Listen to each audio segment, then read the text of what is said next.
Hey guys, this is Eric Weingartner with Weingartner Racing. This video is a little bit different, maybe not something that most of you like, but here's what I think what I'm going to do is change the format on the YouTube thing for me. What I think what I'm going to do is on Sundays, I'll do technical videos, Sunday or Monday, depends, because it takes a while to upload. You wouldn't be surprised at how long it takes. I have no idea why. Um, so I'll do a technical one on Monday or Sunday or Monday, and then one on Wednesday. But on Friday, I think what I'll do is I'll do updates about the project. Would be like the S10 and the Camaro, and this other stuff that's going on in the shop and some other things that you might be interested in. So you can think of it like a shop update. I don't know there'll be a whole lot of tech in there, but probably is. Probably more than what you find on some of the other channels. Because I have been watching other people just because I'm curious, like when I've got 5 minutes, which I really never ever have time, to be quite honest, usually when I'm pooping. But I'll watch some other people who has more subscribers, just seeing what they're doing.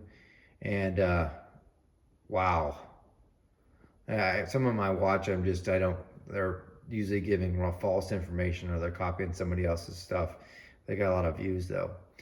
Anyway, it's not jealousy, it's just more like I'm trying to figure things out. But let's get to it. So here's what I have. This will probably be on the Sunday one. I have one or two, three things I've got planned either for Sunday. It might be this. This is the Brodix 13 degree head, the Dash 13. I've talked about it before, but it's assembled, ready to be put together. But I might do one over this.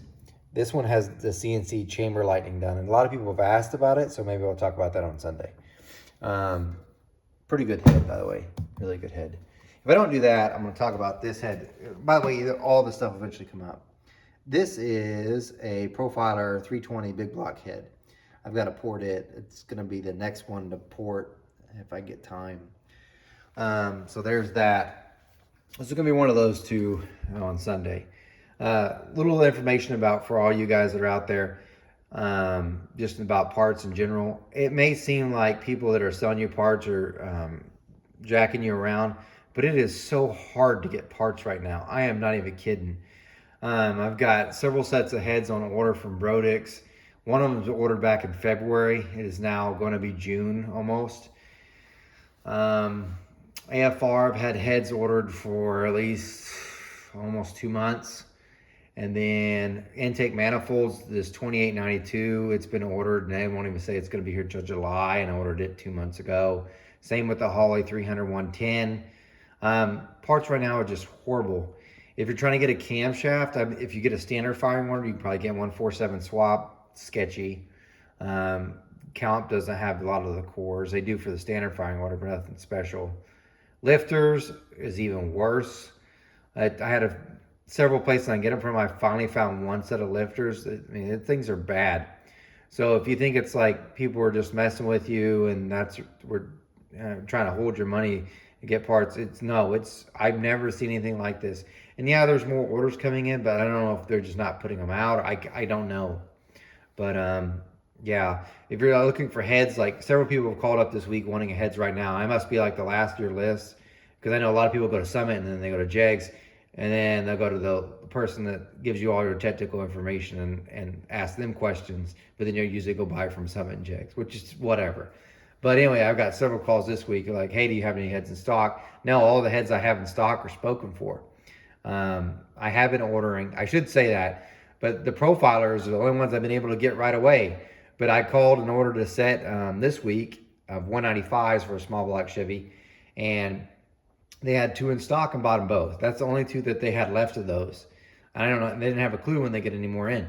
So my luck for those is now run out. So that means I can't get Profiler, Trick Flow, AFR, or any of the others right away. Now, it doesn't mean you can't place an order. And as soon as they get here, I promise you I'll get them out.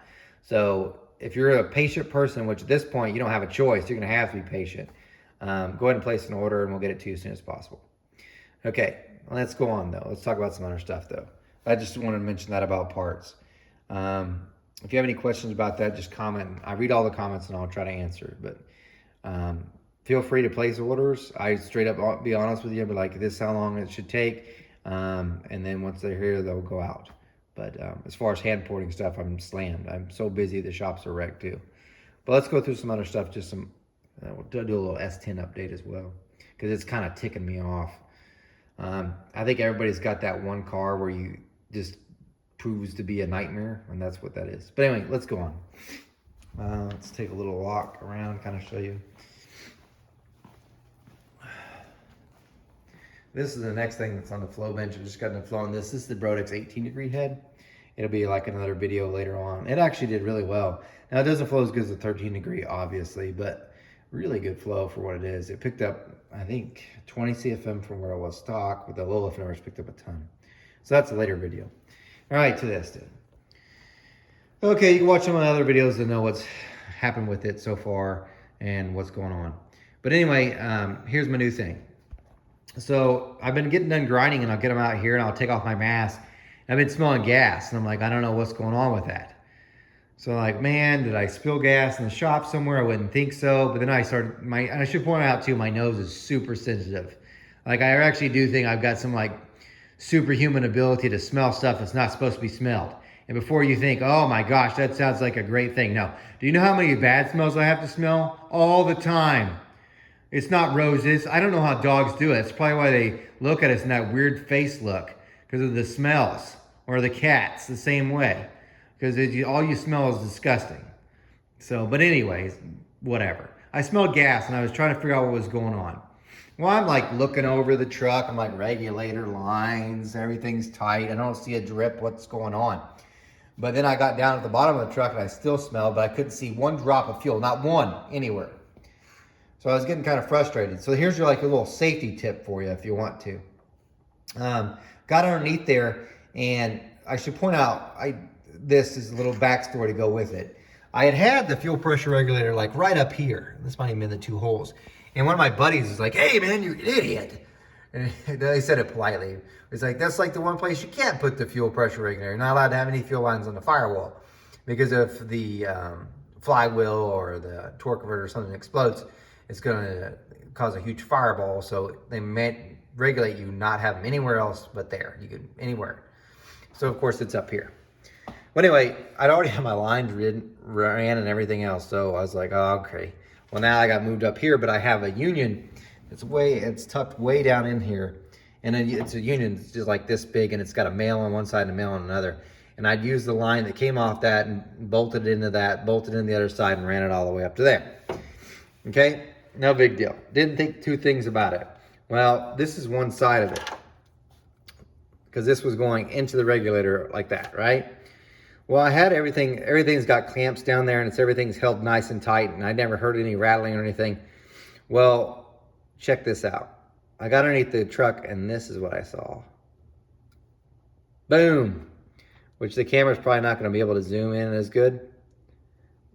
But you see that flat spot there? You know what that is? This fitting was on its union, and it was rubbing against the smooth oil pan. The oil pan is not rough. It's totally smooth. And the only reason I even spotted it, because I was like, wait, there's paint missing from the oil pan. The only thing rubbing against it was this, but then I got the filling on the backside, because it's like this. I'm seeing this view where I'm underneath the truck, and then everything looks fine. By the way, no fuel drip. Don't see a single drip. Don't see nothing. And I got the filling, and I felt that. Well, it's really hard to tell on the camera, because even if you'd have to have the perfect lighting or way better camera than I have. But there's a small pinhole in here, and this is the pressure line. So unless the pump's on, it's not going to be, and it's going to be like one itty bitty drop every now and then. Now eventually, as it rubbed more, it was going to pop a hole right through there. Well, I caught that, cut this out, and ran a whole new line from there and moved the union way out of the way, away from the oil pan. And it's out of the way. So I did that. I did an oil change and put in some Royal Purple 1040. I tried 530 and it works okay in the winter, but I just don't like the oil pressure at idle with that. And it's not so much the engine, it's the lifters. These lifters in the engine now are the Morel Ultra Pros. And they're great lifters. It's a saw roller running on the street. I wanted a good lifter. Now, they're not the Black Mambas or the Bush, nothing like that. They're just needle-bearing ones, but they're the Ultra Pros. But anyway, at the bottom of the lifter, they have a little bitty tiny hole that sprays oil directly on the cam lobe. Well, there's 16 of them, and all of them are spraying. So that's a metered leak you have in your oil system. So at idle, you're not pushing a lot of volume, and I'm not running a high volume, standard volume. I'm not losing horsepower that way. And I've only ever used standard volume. I've learned my lesson. High volume, you don't need it if things are right. So standard volume, but anyway, it loses pressure. So at idle, it's down. If I ran a regular lifter that didn't have that, say a BAM lifter, and that should probably be my next lifter I run, my idle would be higher. So I changed the oil purple 1040. 530 when it's heat in the summer, because it's hot here. The idle is usually around 20 psi. This brought it up to 25, makes me feel a little bit better. Anyway, I did because I watched another episode of Engine Masters, and you probably heard my rant about it. But I changed from my Wix 51069 filter to a K&N, which, oh, of course, you can't see. And I'm not crawling underneath here because I'm fat. But anyway, there's a K&N filter there. And by the way, that you use a 1-inch socket to tighten it, and I don't know what they're talking about on the show. It turns fine. But anyway, I did that, and I was like, let's go for a cruise. And I talked to one of my other guys, his TPV. He does, he has his own S10, and he was running this. If you guys remember, because you guys knocked me about this, these are my lines coming off the breathers. Well, it runs all the way back, and I had it, and I'm gonna show you in a second. I had a vacuum pump right here. Well, he said he ran his all the time, so I was like, screw it, I'm gonna go for a little test drive, turn it on, we'll see what happens, right? Well, there's a reason why it's not here anymore, because it burned up. This is 10 gauge wire, so it's not thin wire, it's heavy wire. So I'm driving and I hear it, because it's right behind my seat, of course. And I hear it like doing its normal thing, whistling. But probably about 2 miles into the drive, it's like really whining. And I was like, man, that's weird. Well, I got back in the neighborhood, I was like, that's got quieter, that's good. Well, then I parked it here in the shop, and I wanted to see how much was breathing out this thing. Well, it's not running. I'm like, what's going on? Craziness. So I turn off the truck and I flip it on, nothing. Check it with the voltmeter, nothing. It had burned a fuse because I use an arc relay panel inside the truck. It's buried, so I'm not going to try showing you. But just to give you an idea, it's like this is the arc panel, but they have a relay board that's hidden underneath here, way underneath there. Anyway, it burned a 30 amp fuse. So I was like, no problem. Well, I touched the vacuum pump. Way hot. Like burned my hand hot on the rubber. This is what I mean. This is what's left of the pump. So this rubber piece actually sits over like this. This dude was hot to the super hot, insanely hot. I'm surprised it didn't melt. So I take it off. So anyway, I was like, what's going on? So I put another fuse in, turn this on, boop, does it again. It made it like a half a turn shut off and blew another fuse. Well, I take off the cover and stuff, and you could just smell the ozone and burn up stuff. So somewhere in here, it's cooked. So the motor did not survive approximately 10 minutes of continuous use. So epic fail on that part. But anyway, that's what's been going on with the truck. This is a longer video than I anticipated, and I thought I'd make it short. But anyway, if you're wondering, like, why aren't you ever racing it? I can't seem to ever get out of this shop. There's so much work here. So like at the weekends, I want to go race because I have the Camaro, but I'm not racing the Camaro when it's hot. I go straight up tell you, I'm a fair weather racer because that car, you got 3-layer fire suit on, the windows do not roll down.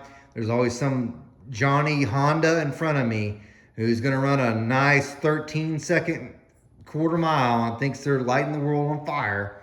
Their goal is outrun one Corvette or Mustang or Camaro, but instead what they'll do is they'll break a half shaft. I'm stuck in the car, CV joint. And I'm stuck in the car, sweating my balls off, waiting for them to get out of the way so I can run. And of course, they'll hold the track down, have to wait. It's miserable. So the truck windows roll down, so I don't mind going when it's hotter in this. But I'm not doing that in the Camaro. It sucks the fun right out of it. Thanks, Hondas. Anyway, so I need to make it to the track, but between the shop is so busy with the amount of heads I've got to get done, I just haven't had time. So sorry guys, I keep making it, and then I was going to take it out, and then I found problems like that, and just finding any time to do it, and it's small problems, I just don't have time. So here I am. But it'll make it out. It'll probably run 11:30 because I went 11:59 before. I'm hoping if I don't hit the rev limiter again constantly, maybe 11:30. I know you're like, why does it make such a cool truck that's all it runs? Yeah, me. It's me. It's not the truck. So it's foot brake too, and that's kind of hard to get used to for me. You're like, oh, you amateur. Yeah, the Camaro makes it easy. You just have a trans brake. I just let go of the button. This is not the case. So I've got to be careful about how much brake pedal to apply to bring it up on the stall. And I'm just not, it's me. I need more seat time, and I don't have time from working on stuff. But anyway, this is the Friday update. Thanks for listening. I don't blame you if you thumbs down this one. Totally understand. But anyway, I just thought I'd do these ones on Fridays, and look for tech video on Sundays and Sunday or Monday, depends on when it loads, and then Wednesdays. But anyway, thanks guys, and you guys take care.